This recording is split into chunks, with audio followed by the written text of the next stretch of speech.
एक गांव में एक बहुत ही बुद्धिमान साधु रहता था। एक दिन साधु घने जंगल से होकर जा रहा था। उसे अचानक सामने बाघ आता हुआ दिखाई दिया। साधु बहुत डर गया। साधु ने सोचा कि अब तो उसके प्राण नहीं बचेंगे। यह बाघ नीचे थी उसे खा जाएगा। साधु भय के मारे कांपने लगा।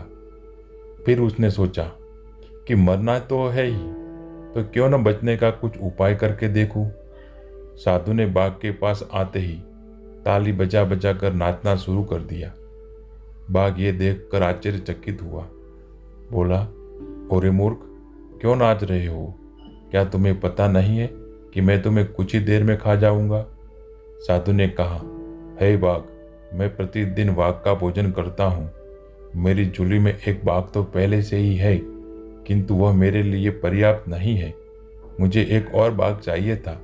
मैं उसी की खोज में जंगल में आया था। तुम अपने आप मेरे पास आ गए हो, इसलिए मुझे खुशी हो रही है। साधु की बात सुनकर बाघ मन ही मन कुछ डरा। फिर भी उसे विश्वास नहीं हुआ। उसने साधु से कहा, तुम अपनी झोली वाला बाघ मुझे दिखाओ। यदि नहीं दिखा सके तो मैं तुम्हें मार डालूंगा। साधु ने उत्तर दिया, ठीक है, अभी दिखाता हूँ। तुम जरा ठहरो, देखो, भाग मत जाना। इतना कहकर साधु ने अपनी झोली उठाई। उसकी झोली में एक शीशा था। साधु ने बाघ से कहा, देखो, यह रहा पहला वाला बाघ। बाघ साधु के पास आया। उसने जैसे ही शीशे में देखा तो अपना मुंह दिखाई दिया। इसके बाद वो घुराया तो शीशे वाला बाघ भी घुराता दिखाई दिया। अब बाघ को विश्वास हो गया कि साधु की झोली में सचमुच एक बाघ है। उसने सोचा कि यहाँ से भाग जाने में ही कुशल है। वह पूंछ दबाकर साधु के पास से भाग गया। वह अपने साथियों के पास पहुंचा और सब मिलकर अपने राजा के पास गए। राजा ने जब सारी घटना सुनी तो उसने बहुत क्रोध आया। वह बोला, तुम सब कायर हो। कहीं आदमी भी बाघ को खा सकता है? चलो, मैं उस साधु को मजा चखाता हूँ। बाघ का सरदार दूसरे बाघों के साथ साधु को खोजने चल पड़ा।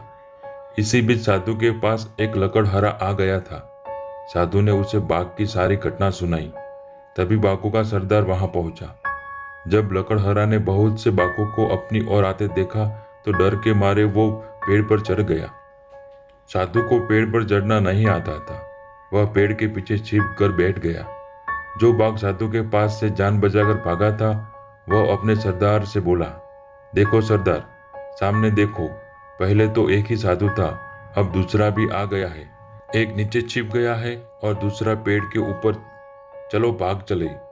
बाघों का सरदार बोला, मैं इनसे नहीं डरता। तुम सब लोग इस पेड़ को चारों तरफ से घेर लो ताकि ये दोनों भाग न जाए। मैं पेड़ के पास जाता हूँ।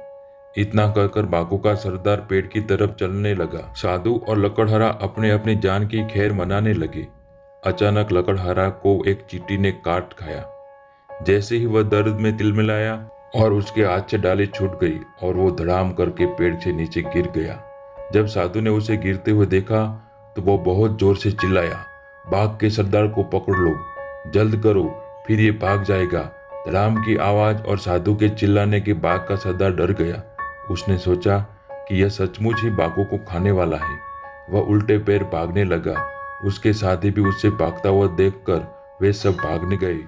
ये कहानी से हमें यह सीखने को मिलता है कि बुद्धि बल पर भारी पड़ती है। हमारे सामने कोई भी मुसीबत आ जाए, लेकिन हमें धैर्य रखना है और बुद्धि से काम लेना है, तो हमारी ही जीत होगी। ऐसी ही मोटिवेशन कहानी सुनने के लिए इस चैनल को सब्सक्राइब करना ना भूलें।